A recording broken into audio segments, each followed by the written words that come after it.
ما تقييمكم لعمل الحكومة اليوم؟ الحكومة قضت شوط. كيفاش تقيم الأعمال اللي وصلت لها حكومة سي جبالي؟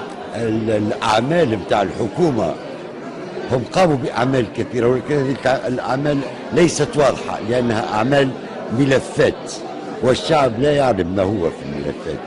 ولكن هذه الحكومة هي ضحية حملة شرسة بها أيادي خارجية وضغوطات المقصود منها إسقاطها، وحتى ولو كانت أنجح الناجحين لا لشيء، لأن يقود هذه الحكومة أو يترأس هذه الحكومة نهضوي، ولأن جانب من المجتمع التونسي المرتبط بأيادي خارجية لا تريد النهضة، فعليه أن يسقط النهضة.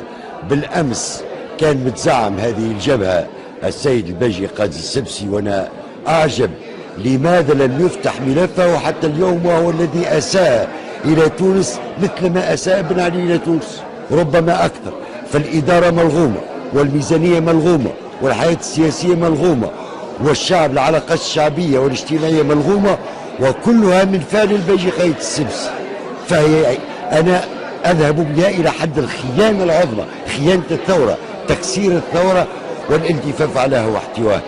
كل هذا هنالك جماعة اصطفت، وهو قوم الردة أو ما يسمى لي كونتر ريفولوشنير، لأن كل ثورة لها أعداءها.